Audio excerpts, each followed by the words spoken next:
Hola, vamos a ver en este vídeo el concepto de acústica virtual basado en la convolución con la respuesta a impulso de la sala. Esto también se conoce como auralización en la literatura de acústica de salas y realidad virtual de sonido. Bien, ¿en qué consiste la simulación de salas por convolución? Consiste en recrear virtualmente cómo se oiría un sonido en una sala de manera realista, empleando la respuesta a impulso de la sala en el punto donde tú estás. Habría que calcular la respuesta a impulso desde las fuentes de la orquesta, por ejemplo, hasta la silla, por ejemplo, número 5 de la fila 20. Si tenemos ese dato, podemos recrear virtualmente, igual que hacemos en 3D, en imagen, en sonido, de manera muy fiel la respuesta que tendrías o lo que escucharías en ese sitio. Para ello tenemos que partir de música limpia, es decir, música que se ha grabado en condiciones anecoicas, que no tiene reverberación. Se ha grabado en un estudio de grabación con las paredes acondicionadas y no tiene reverberación, porque si la tuviera de origen ya no podemos recrear otra sala diferente, puesto que aún contiene parte de la sala de grabación. Luego, la música limpia es importante en este caso, lo más limpia posible, obviamente.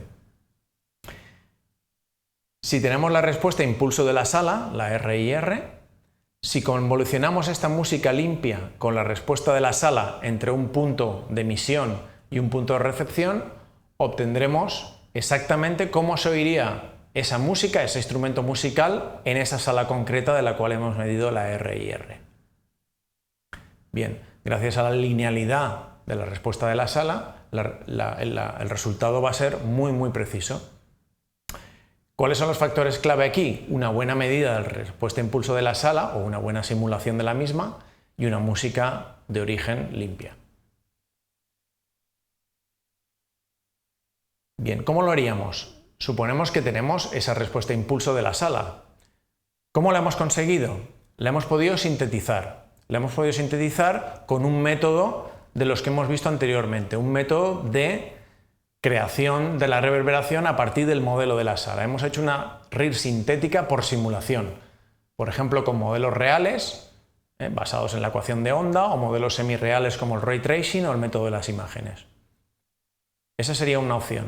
La otra opción sería conseguir la RIR midiéndola in situ, yéndonos a la sala de concierto, colocando una fuente, un altavoz calibrado de medida y un micrófono de medida en el punto de recepción y midiendo ese camino acústico con uno de los métodos que conocemos más fiables, MLS o un sweep logarítmico. ¿Vale?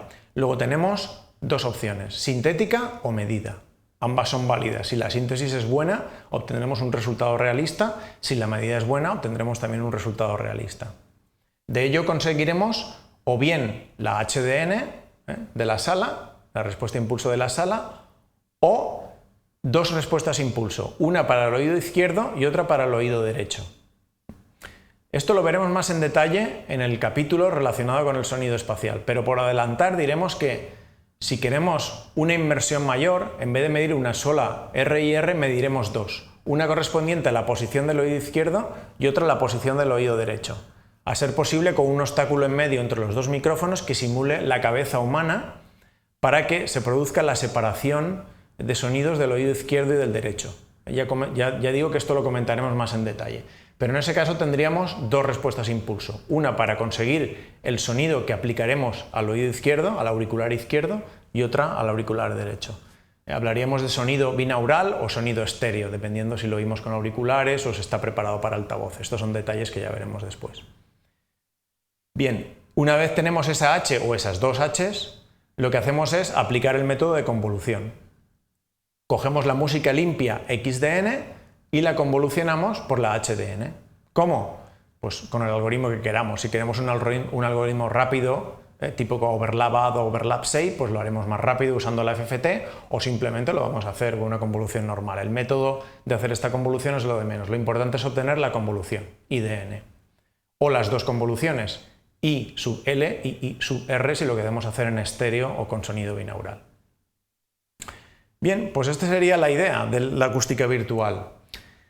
Luego pasamos a dónde conseguir esas respuestas a impulso. Imaginemos que yo no tengo capacidad de medirlas, pero quiero simular una sala realista. Pues tenemos librerías de salas genéricas que vienen con mucho software, por ejemplo, salas de conferencias genéricas para elegir entre varios tipos, más grande, más pequeña, salas de estar, garajes o cualquier otro tipo de sala que queramos emplear en una producción, por ejemplo, de una película. Queremos simular que el personaje entra en una sala de unas determinadas características, muy reverberante o poco reverberante, y que sea muy realista. Entonces podemos usar de esa librería. O incluso si el personaje se mueve y se acerca a una zona de la sala más protegida, que cambie el sonido. Es decir, podemos conseguir efectos virtuales muy buenos gracias a la convolución. O también podemos utilizar librerías de salas famosas, salas que existen. Todos hemos oído hablar de la Scala de Milán, o el Musikverein, donde se hace el concierto de Año Nuevo, que son salas que destacan por una acústica muy buena.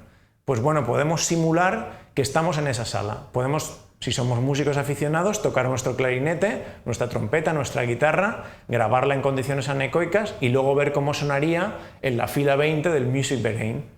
¿De acuerdo? Quien dice eso dice la Ópera de Sydney, o una sala también de mucha calidad como es el Palau de la Música de nuestra ciudad, de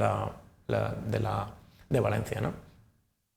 Bien, y así pues podemos encontrar multitud de salas, cada día aparecen más, y esto es bastante útil tanto para cuestiones de creación acústica como músicos aficionados, etcétera, etcétera. Muchas gracias.